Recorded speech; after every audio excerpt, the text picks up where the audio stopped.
Hey everybody, my name's Yvonne Villarreal and I cover TV for the LA Times. And on today's Emmy Contender Chat, we're talking to Sam Heughan, who plays the Scottish warrior, Jamie Fraser, in the Starz drama Outlander. Hey Jamie, thanks for, look, I'm calling you Jamie already. That's a good sign, isn't it? It is, Sam. Thanks for joining us. We're starting off a little bit late. You were off at the studio. So can we maybe say, I think we need to have you sing for the fans or show your kilt or something for all the fans that have waited. Yeah, I feel bad, but I'm not wearing my kilt at the moment. I'm really sorry. And my singing voice, I don't think I want to subject anyone to that. My singing voice is as bad as Jamie's.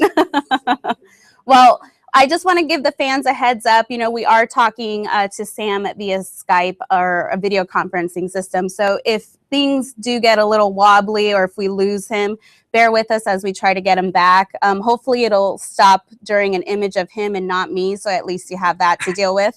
And we'll be taking some of your questions. We can't get to all of them because there were so many, but we'll get to as many as possible. Right. Yeah. Sam, are you used to doing all this Skype stuff? I mean, we've tried a lot. It seems to be Skype in my particular area in Scotland. It seems to work intermittently, which is a bit of a challenge. But yeah, recently we've done quite a few Skype meetings, which has been great. Talk to us. I mean, you're already shooting season 2, and before we talked about this past season, what can we sort of expect? You're sort of in the thick of it right now. We've just completed the first 3 episodes of the second season, and it's very different. It's we've gone to France. We pick up the story when basically Jamie and Claire have gone to France to stop the build up to Culloden and the Jacobite rebellion. And there's definitely a hangover from season 1 of the events that happened, you know, towards the finale there. But it feels like a very new world where we're introduced to Paris, to Le Havre, the harbor there, and to all the characters they're in Diana's books. And yeah, it's like an alien world almost for these characters to sort of fit into, and they're finding their place within that world. How is Scotland as a stand-in for Paris? Is it working out? I'm not sure what the Parisians would say, but yeah, we had to shoot elsewhere because Paris now does not look like Paris in the 1700s or late 1700s. So we're doing a lot of studio work for the interiors. We've got some incredible sets. Last year the sets were magnificent. This year it's even bigger and better. Gary Steele, who's the set designer, and his team have done a fantastic job. And then we're going to shoot location work. We're away in Prague. And dare I say it, we're also shooting in England as well. So yeah, we're kind of all over this season. Interesting. Well, and how was it jumping into this season after what emotional turmoil the finale was for your character, and maybe for you too, having to go to that place? How was it sort of picking up? Did you find it difficult or easy? It's a really good question. We had a break of about 6 months. Where it was a good time to sort of decompress, but we did a lot of talking about the show. You know, there's a lot of press that you have to do, so you're never that far away from it. But then to revisit it, you know, I had to watch the episodes myself and just go back over where we were. And yeah, I kind of forgot how intense it was, and you know, quite how to what extreme that, you know, these characters went to. So it's been very much about finding where Jamie is, but also, you know, dealing with that, but also dealing with, you know, the present situation and the sort of mission that they're on. So it really does feel like a journey of discovery, this second season. It feels like we knew the characters and we know the characters, but yet they're moving on, they're moving forward. And they certainly won't be the same again after what happened to them. Well, let's talk about, you know, where we sort of left off. They were, I mean, the last 2 episodes were very, very intense for your character. And it's my understanding that you block those, right? You shoot those sort of together in a way, like, and you have the same director on those. And it was a moment that people were sort of expecting, because obviously this is based on the books, but we got it in a way that, you know, it didn't happen in the books. It was from a different perspective. We saw more of it because we saw it happen versus him telling her about it, you know. So how was it for you sort of gearing up, knowing that it would eventually lead to this? And what sort of preparation did you have in getting to this place?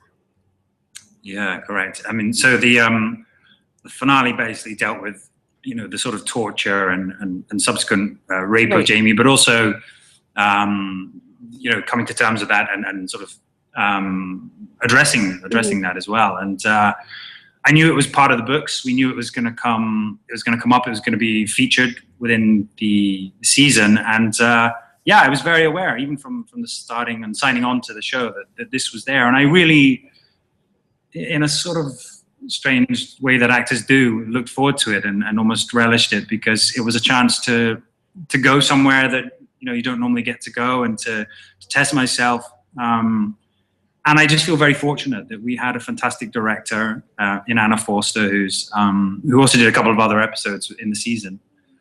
And then we sat down with Tobias Menzies, who's terrific as Black Jack Randall, for a good week or so, and we rehearsed the scenes. And it felt very much like a like a theater piece, or, you know, something for stage. We both had done a lot of theater, and that's felt like we had the same sort of language. You know, we had sort of had the same basis of how to approach this and what we wanted from the scenes. And yeah, with the writers and the producers and Ron, and basically we sort of set the parameters of what we wanted to do and what we wanted the audience to feel. And then I guess once you've set those parameters, you just have to go for it. And we block shot it, as you said. We shot it over about 2 weeks, 10 days, and pretty much just had to sort of stay in the zone and kind of go for it, which was rewarding, if that's the right word, but pretty terrifying as well. And what was it like when you first saw how it was going to play out, when you first got the script and saw how detailed it was, or, you know, how much focus was on it? What were your thoughts when you finally saw it and had it in your hand? Yeah, I think I was definitely looking forward to seeing, you know, how much it would feature and in what way as well. And also, you know, we talk a lot about violence or gratuity or intimate scenes in our show and other shows on TV, and we were all very aware that we didn't want it to be too gratuitous. We wanted it to move the characters forward and their relationship forward.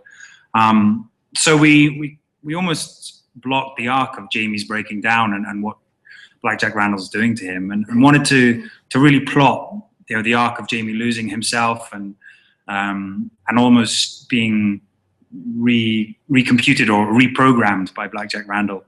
So for me, it was very important to find, you know, the point of when Jamie's most broken down, and then also to see him come out of that. And ultimately, I didn't really know. I didn't have all the answers. I didn't know quite how he would be affected. I think it's important to almost have a little bit left over where you just surprise yourself and see what happens, and yeah, and then just jump in feet first. Well, and how was the scene sort of shot? Like, do you do this sort of segment all in as little it takes as possible? Do you break it up, or is the director trying to do it straight through? How was it sort of approached? Yeah, I think I mean, the scenes are definitely sort of almost episodic in, you know, the sort of breaking down of Jamie and the torture, and to different levels.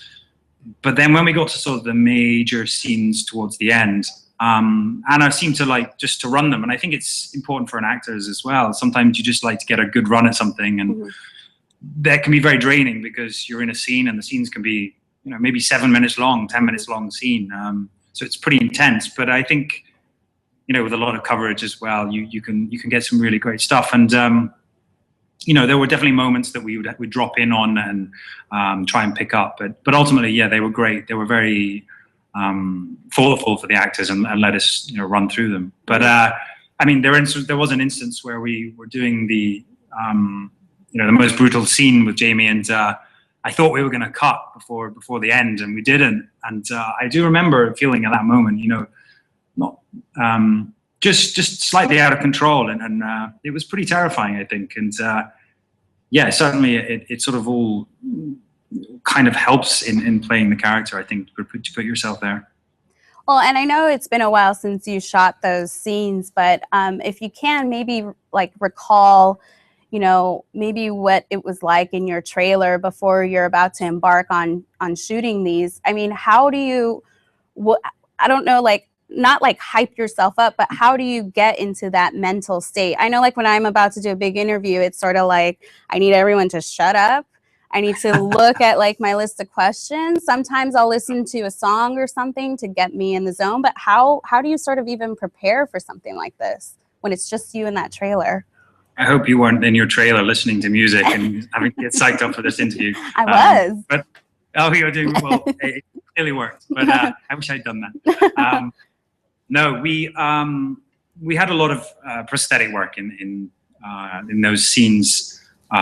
Jamie has his whole back covered in scars, which on its own is about 3 hours work in the morning and then an hour to take off in the evening. But we also had Jamie's hand gets nailed and hit with a mallet, and his ankles as well. And so yeah, it was a good 3 to 4 hours in the morning of prosthetic work, and then an hour and a half in the evening. So I spent most of the time, being in this very strange place, sort of, I don't know, semi-naked and, long hours at work. And I think in a way it was a way to prepare. It was a way to zone out and get into character. And then removing all the prosthetics in the evening was definitely a way to remove the character and to let go of that day's work. But, we've got a fantastic makeup team, a great prosthetics team, and we did laugh a bit and play music, but ultimately, yeah, I think there were definitely some quiet moments where it was good to just sort of switch off and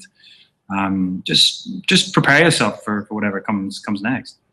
Well, and then it's time for, after you've shot the scenes and the episode, then you got to wait for people to actually see it, the world to see it.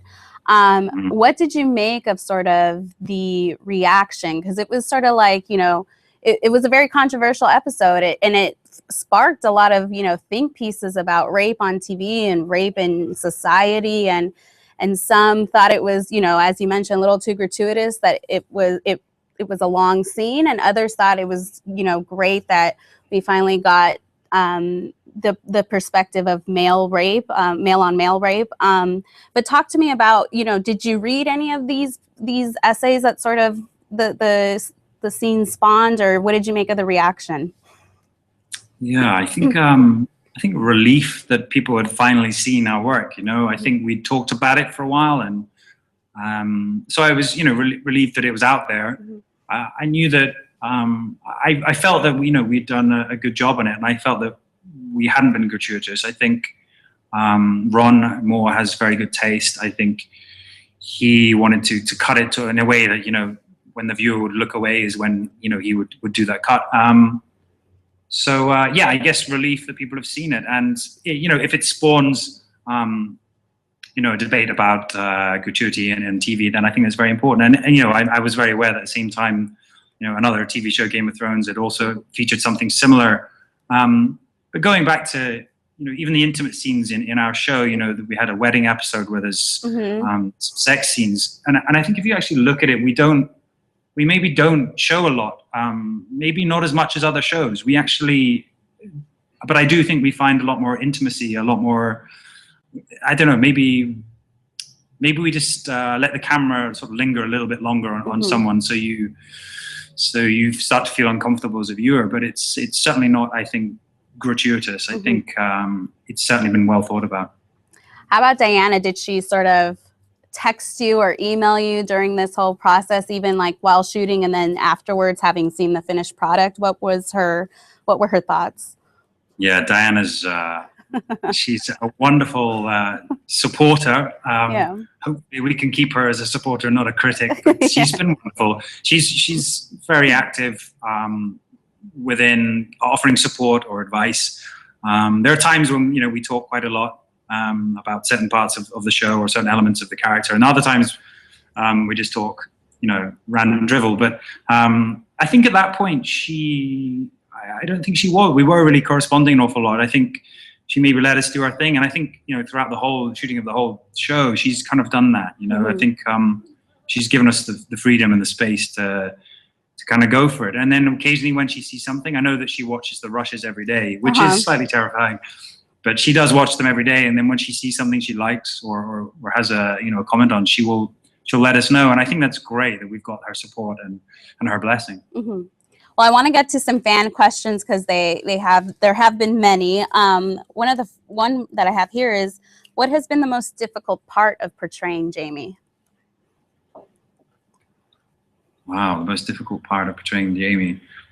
Maybe because he's a very well-loved character, and he's very, you know, he has a lot of fans. I think a lot of people, he's his favorite character. And so, you know, when you're playing any, you know, major figure from literature, I think people have their own idea about what the character should be. So yeah, there are pressures about, you know, are you playing him right, or you know, is this quite how everyone imagined it? But I think ultimately in the end, you have to just play it, you know, the way you feel it and the way that you know, you wish to portray the character, and then hopefully people, you know, accept that. I mean, every character could be played completely differently and look differently, but hopefully I've got the essence of Jamie there somewhere. Mm-hmm. And we have another asking, how has your approach to Jamie evolved since you first started? Yeah, he's grown up, definitely. I think I wanted to portray at the start, you know, a young man that's kind of young, has no real relationships that concern him. He has no attachments. He pretty much lives for himself. But yeah, he's quite hot-headed. He just does things without particularly thinking about them when he's younger. And I think throughout the show, he's learning a lot more. He's learning from Claire. He's learning from the situations. And, you know, he's got responsibility now. He's a husband. And at the end of the season, we find out he's going to be a father. Yeah. And I think, you know, that changes anyone, let alone, you know, the stuff that happened at Wentworth Prison. I think, so yeah, he's certainly finding his way in the world and finding his place. And it's such an interesting period of time as well, that there's a lot of changes and a lot of revolution and enlightenment. And I think, yeah, he's sort of constantly moving forward. How is that for you as someone in present day in the modern world, sort of looking back at the, you know, the mores of that time, the traditions of that time?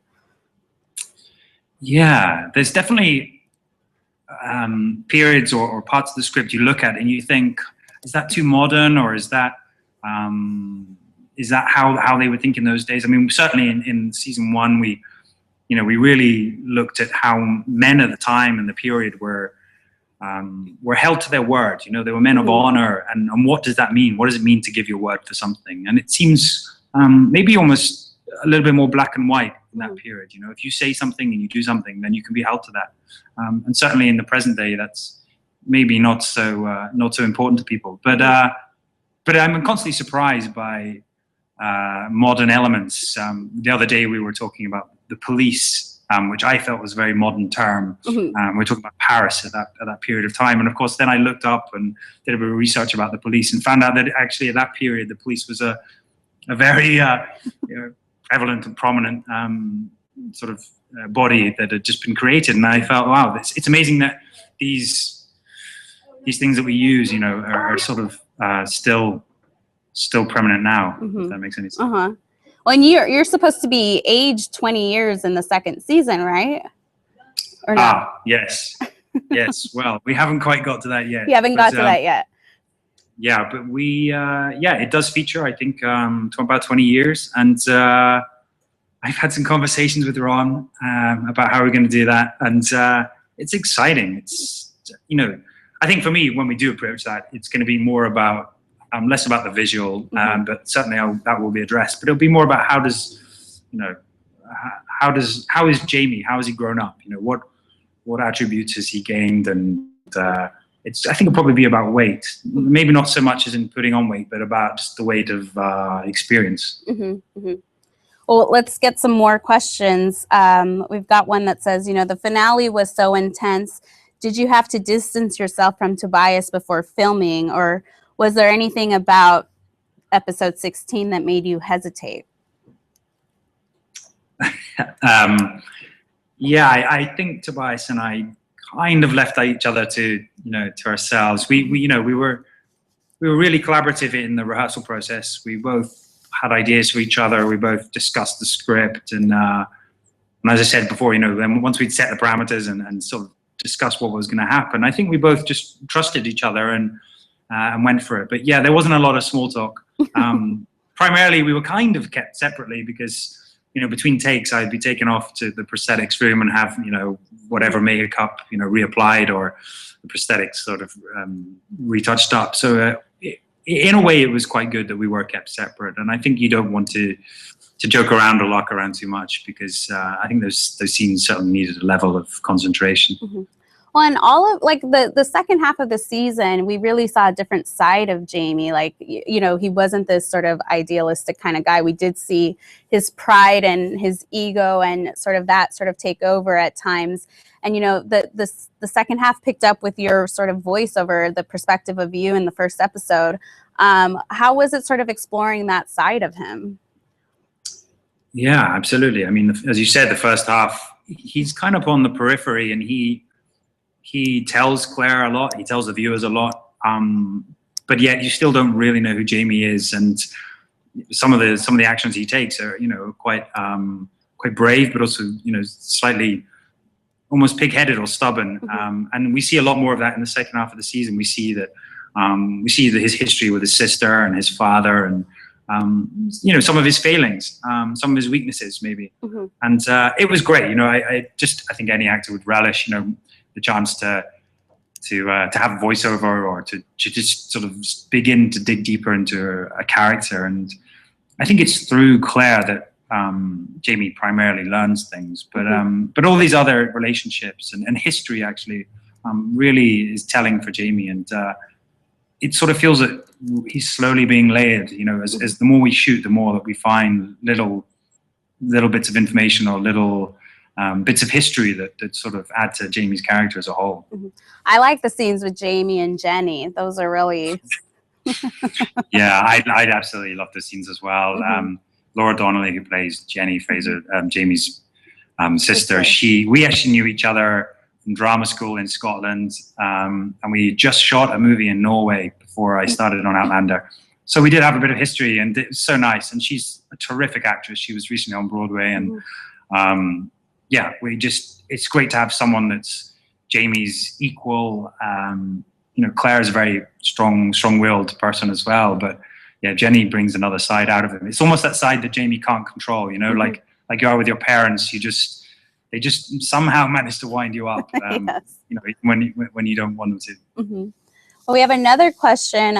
What has been the most challenging stunt so far on Outlander for you? Wow, most challenging stunt. Jamie does a lot of fighting. He gets beaten up a lot. Speaking Gaelic, that's a pretty challenging stunt. And speaking French in season 2, that's another one. But there's so much. We do a lot with the horses, and I really relish the horse stuff. And I do as much riding as they allow us to.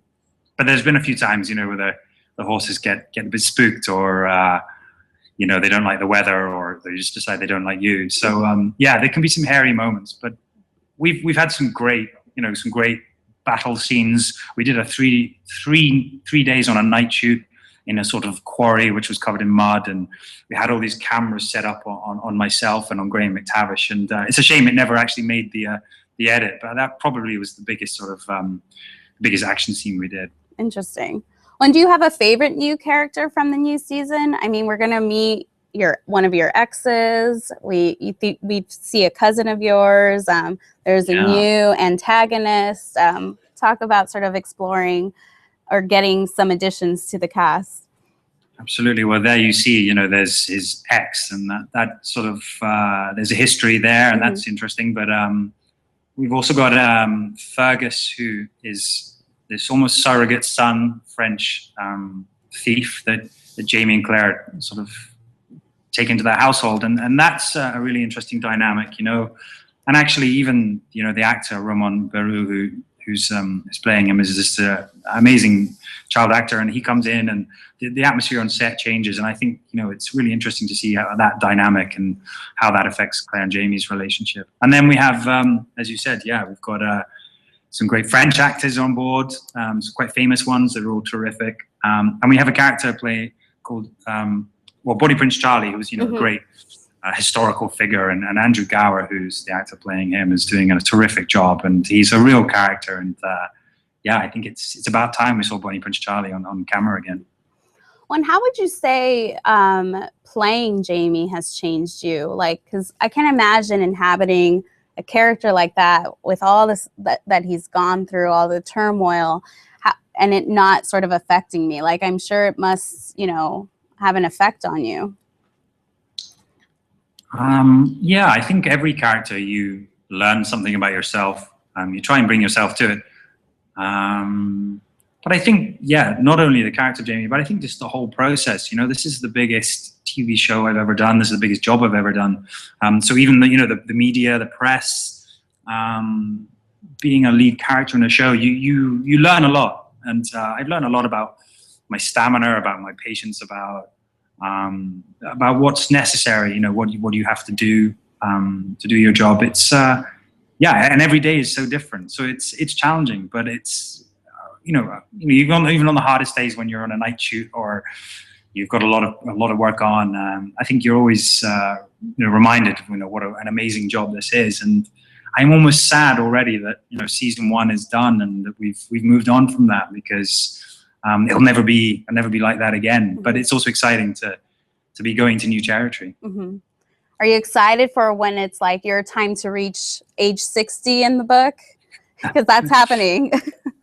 Well, yeah, exactly. I mean, hopefully, the show does run and run, and the books do span, such a great long time period, and goes to all over the world. And yeah, it's great to be able to grow with the character and grow with the season and the series. And who knows where Jamie the character will be. I mean, you read the books, you'll know, but I think the viewers that haven't, it'll be surprising. And how is it to have won Diana over? Because she was very vocal in the beginning about being hesitant about you being cast. I think she called you grotesque, which is kind of like, she what? She called me grotesque. But now she I think at TCA she mentioned how now the lines are blurred. Like you two are interwoven so much in her mind now. How does that feel to have won her over? Well, that's just. Yeah, I guess that's just that's a lovely thing for her to say, and I hope that's true. And yeah, we're so lucky that she does support us, that she's there. We're lucky to have her fans. They have transferred the love of her books onto our show, and she's just a terrific character. And I look forward to seeing her and talking to her. And I'm sure if we do mess it up, she'll be the first person to let us know. So yeah, I'm delighted that she's taken us all on board into her sort of family and into her world. Well, and I know you're shooting this season 2, but you are coming out for Comic-Con, right? Are you excited or nervous? I hope the fans are excited. We went last year, and we'd only shot a couple of weeks of footage, and we didn't have anything to show anyone. And it was an incredible experience, and we were fully supported, and there were clans of Scottish Highlanders and bagpipers walking around San Diego, which was it was just incredible. So hopefully this year will be bigger and better. And I don't know if we're going to be showing anything. I'm hoping that there's a little secret something, but certainly we'll be there to answer questions and just yeah, I'm really excited to return. Well, Sam, we want to thank you so much for taking the time and joining us today. And to the fans who submitted questions, thank you and for tuning in. And I apologize now if we didn't get to everyone. There were so many questions. But it was a pleasure talking to you. And if you guys want to, oh, sorry, go ahead. Give a message to the fans. Thank you. We were late. And thank you to the Wi-Fi gods in Scotland for letting this happen. And guys, if you want to see more of our Emmy Contender chats, check out LAtimes.com. Thanks for joining us.